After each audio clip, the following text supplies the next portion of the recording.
On the night of December 24, 2008, at approximately 11:30 p.m., an 8-year-old girl was greeted by a towering figure clad in a Santa costume at her doorstep. Filled with excitement, she eagerly opened the door, anticipating Christmas gifts. However, instead of presents, Santa reached into his sack and revealed a chilling surprise: a 9mm semi-automatic handgun, which he immediately used to shoot the unsuspecting girl. My daughter's been shot. She was shot in the face on the side and she's bleeding. He then proceeded to unleash terror upon the gathering of 25 family members inside the house. What's your address? Ma'am, I understand. I need to know your address. Marking it as the second deadliest mass shooting in the history of Los Angeles County. Surprisingly, the man dressed as Santa was none other than the husband of a woman named Sylvia Ortega, whose entire family was celebrating Christmas Eve in the house. Moreover, their divorce was finalized just 1 week before this incident, which made the investigators wonder what convinced Bruce Pardo to take an action like that. I don't know who else is alive. I know, ma'am. Just stay on the phone with me, okay? My whole family, there's 30 people, 25 people. I know. After graduating from California State University, Northridge Bruce found a job at the Jet Propulsion Laboratory in Pasadena, a NASA-owned laboratory that focuses on the construction and operation of robotic spacecraft that are used in conducting space missions. Fortunately, this is where he met Sylvia, who changed his life in the most beautiful manner possible. However, Sylvia couldn't foresee that the man she married would eventually end her life. Despite Sylvia having 3 children from a previous marriage, Bruce went on to create unforgettable memories for them. And within 2 years of their relationship, in 2006, they entered the inseparable bond of marriage.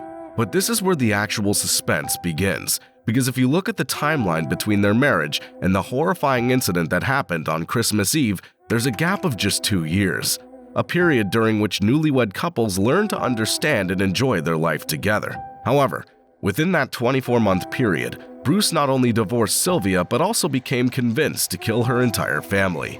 And the roots of this crisis began within the first year of their marriage, when Sylvia proposed to open a joint bank account with Bruce. Now, money's one of the most sensitive topics in marriage, because around 40% of divorces are caused by this issue alone. Nevertheless, if a clear discussion about this topic's done before the marriage, then it significantly reduces the likelihood of divorce. Yet Sylvia's sudden insistence on merging finances triggered trust issues in Bruce's mind. As a result, he refused to open the joint account, urging Sylvia to manage her children's expenses independently.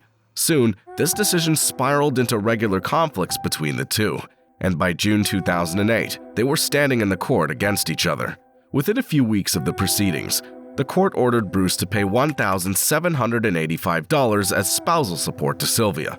Although Bruce was somehow coping with these expenses, the situation took a painful turn when Bruce was fired from his job for making a false entry about his working hours. As this heavily affected his income, the court ordered him to pay $10,000 as a one-time settlement to his wife. Moreover, the court allowed Sylvia to keep her wedding ring, as well as the family dog.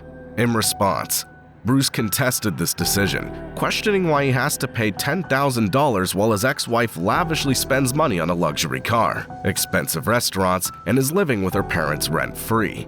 Yet there was no change in the decision, and the divorce was finalized on December 18. However, no one realized what kind of thoughts, at this stage, were running in Bruce's mind. The combined effect of losing his dog, his job, and being forced to pay $10,000 was mentally damaging his sense of making reasonable decisions. And with Christmas Eve on the edge, he finally decided to commit one of the evilest acts of the century. On December 24, 2008, Bruce, dressed as Santa, opened the trunk of his rental Dodge Caliber and placed 13 round-capacity handguns, around 200 rounds of ammunition, 4 9mm semi-automatic handguns, and an air compressor converted to throw gasoline for setting fire. Then, around 11:30 p.m., he parked outside the home on 1129 East Knollcrest Drive, where his ex-wife and her entire family of 25 were celebrating Christmas Eve. Within a few moments, Bruce, dressed as Santa, knocks on their door. By fooling his 8-year-old niece with his outfit, he pulls out the handgun and shoots her in the face. Then, he storms inside the house, shooting anyone that came in his way. As he saw one survivor shouting to the neighbor to call 911, Bruce quickly took out the compressor and burned the entire house with gasoline, forcing many to jump out of the second-floor window. However, before the authorities could arrive for support, 9 people were already killed, including his ex-wife. The flames were so strong that they even caused Bruce severe third-degree burns. Nevertheless, a mystery still remains about why Bruce shot himself by driving to his brother's house.